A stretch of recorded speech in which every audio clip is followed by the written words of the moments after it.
Sino ang makabagong Rizal sa panahon natin ngayon? Para sa akin, ang makabagong Rizal sa ating panahon ngayon ay ang mga frontliners tulad ng mga doktors, mga sundalo, mga nurses, mga guro,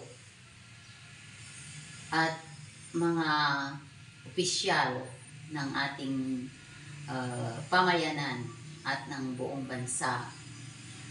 Nasabi ko ito dahil sila ay nagsasacrifice para sa kapakanan ng mga mamamayan tulad ng mga sundalo.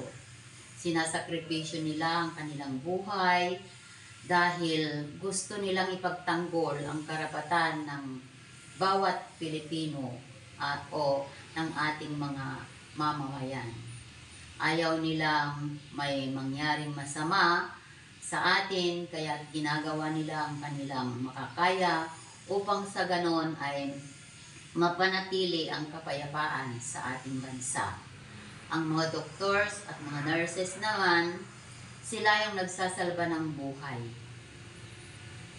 na kahit sa anong oras o anong panahon, tinatayatin nila ang kanilang buhay upang masagip ang mga mamamayang nangangailangan upang maisalba ang kanilang buhay. Ganon din ang mga guro. Nagsasakripisyo din ang mga guro sa pagtuturo. Naisasakripisyo ang kanilang mga pamilya dahil gusto nilang maging maayos ang kanilang mga tinuturoang bata at magkaroon ng magandang kinabukasan.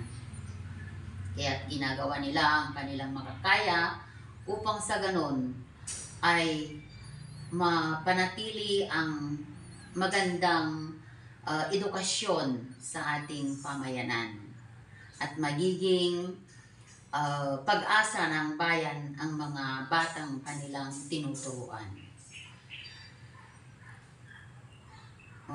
At mga ibang opisyales natin, sila ay gumagawa ng mga batas at gumagawa ng ikagabubuti ng ating bansa at ng pamayanang Pilipino upang sa ganon ay magkaisa at magkabuklod ang bawat Pilipino sa ating bansa. Yun lang. Magandang araw. Ate, sa iyong palagay, sinong panibagong Jose Rizal sa panahon natin ngayon? Para sa akin, anyone, kahit sino, pwedeng maging si Dr. Jose Rizal. Kasi as long as hindi ka naman ganun katalino katulad ni Jose Rizal, pero as long as tama yung pinaglalaban mo at nasa mabuti kang path, yon, maituturing kang panibagong Dr. Jose Rizal sa panahon natin ngayon.